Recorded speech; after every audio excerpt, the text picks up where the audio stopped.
Hi, welcome to my tube. My name's Marge. I'm okay empath, and I just like doing these little talks and the way I feel about things. And today is a pretty positive day so far, yeah. Sorry, Benzo. So I'm already keep it down for a Benny. We got a snoozer. Boop boop. Yep, there's a bud. We got Artie Pants over there. Tucker's out yonder with Luna, hanging out with Mom, watching Frasier or Cheers. We're watching Cheers today. Anyway, but I made some notes. I like Tuesday mornings. Things to look forward to, you know. Little things that break up the monotony of the day. Tuesdays on Hulu, Good Doctor's on. Got me to thinking. Proclamation. We're all just a series of proclamations. Proclamation, time of birth. Declaration. Proclamation of declaration. Time of death, declaration. Proclamation. Marriage. I pronounce you. We're all just a series of pronouncements. I pronounce you this, I pronounce you that. Now we're in an era of people pronouncing themselves and saying, nah, you got me all wrong. Because not all pronouncements are flattering, you know. I pronounce you too sensitive? Yeah. Well, why aren't you sensitive enough? I pronounce you right back. You know. The world is changing, and it's freaking pretty cool. Because from darkness comes light, and here comes the light. I know a lot about that.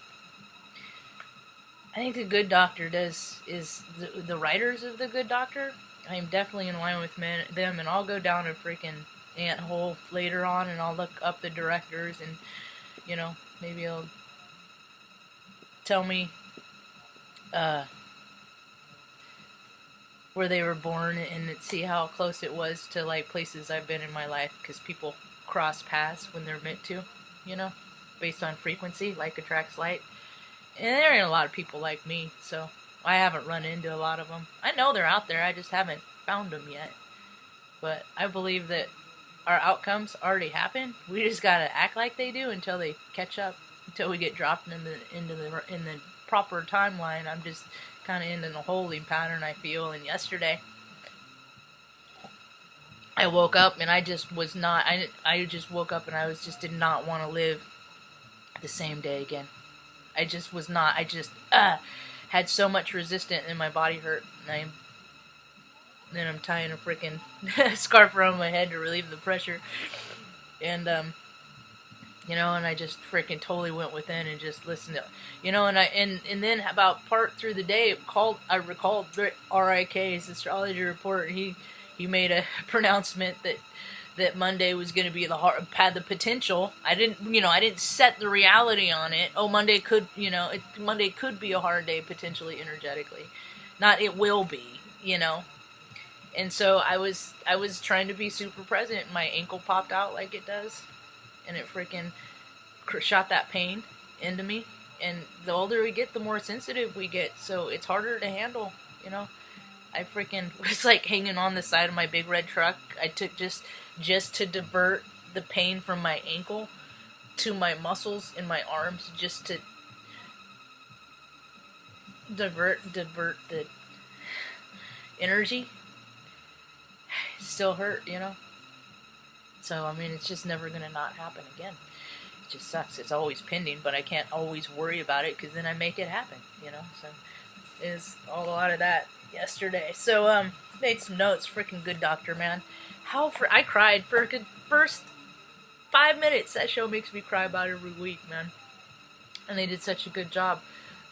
Because Sean's in a seeing a girl, and she's invested a lot of time into his comfort and understanding to him, and in that discovering a lot about herself. And that's what relationships are about. And I just started crying because, you know, I'm like, that's what I do, is that I try to provide comfort to people. And I was thinking about when I move back to Reading, that, you know, I'm going to take a bunch of generators with me and have a hangout hut, you know, where people all ages, you know, come over, hang out, get a nice meal, you know, while they shut the power out, because it's going to be a common thing. Because it makes sense to somebody that's in charge, even though it's freaking ludicrous and stupid, and they just need to trim the freaking wires away from the trees and, you know, do what they were paying themselves 6 figures to do all along. All the linemen back like freaking, you know, 8 years ago. But whatever, it's catching up. That's the cool part, is because through into the darkness comes light. It's like all this war, all this control, all this stuff, you know, it's made a lot of people extra sensitive, you know. And then in doing that, we got these generations of kids that are oh so extra sensitive, you know, to food, sounds, you know. So unless they start making military, well, I guess they kind of have with direct energy, whatever gadgetry, you know, they're playing with in their, behind their walls. It's all crazy, freaking egoic stuff, and their end game is just to kill people for freaking entertainment, basically, because there ain't no threat, because they're the threat. So anyway, but all these kids are so they're not I mean, in the military, guys, I think that's why they're freaking out, is because they see the decline in their enlistment numbers. Because people don't care about that stuff. Because they're all finding out that it's all crap, you know? And who wants to be a part of that? You're just kind of... Because, you know... I mean, if people are going to sell themselves out like that, there's other industries that they could, you know... sex industry or whatever, that they could make a heck of a lot more money. And, you know... I did it because I wanted to get a college degree, and that was my shortcut. That's why I gave them 6 years, and then... Anyway, so yeah, their numbers are getting low. See, all these guys are like, they're figuring it out. We gotta spit all. I mean, you look at their uniforms and their freaking regalia. It's just stupid. I got this because I killed a freaking bunch of people here in this mission. I got this one, you know, and it's just stupid. It's just dumb. Their proclamations, you know. That's why the suicide rate in the military is so high, because at the end of their life, you know, they're like, people are coming to terms with either they step more into their light or they step more in their seedy darkness. And, you know, a lot of times military officers are just dead in a couple years because they just get into the bottle, because they're like, I can't believe I did this and I can't believe I did that, you know. And they got to look at that, because once you take that last breath, you all go plug back into the same source. You all go back to the same place, you know. Then you get to come back and try and just not kill people, be a jerk, live good where everyone wins and not just you. And then once you do that, you free yourself up more and more, and then you become lighter and lighter, closer into spirit source. Then you get to do a lot more fun things. Yeah. So what other notes do I got? Oh, men get hot flashes too. You know, I was thinking about that, because I've been hot, so hot the last few nights, you know, and I've seen a lot of dudes get hot flashes too. It ain't a lot of this stuff ain't gender specific. You just have doctors who don't know what they're talking about. They don't want to, you know, other people to catch on, so they're like, well, we'll call it menopause, and women, and there's no set schedule, you know. It happens when it happens. It's just, they make stuff up, and they're like, this is how, they make pronouncements of this is how it is, and it's just freaking nonsense. So, but the way I see it is, there's actual, you know, planetary alignments. I got a lot of Mars and Mary's Sun, so when there's a lot of activity with Mars, and there is some planetary alignments right now, I got a lot of masculine fiery energy, you know. And so that's how people get sick, because these energies are brought up inside them, and they literally produce temperatures.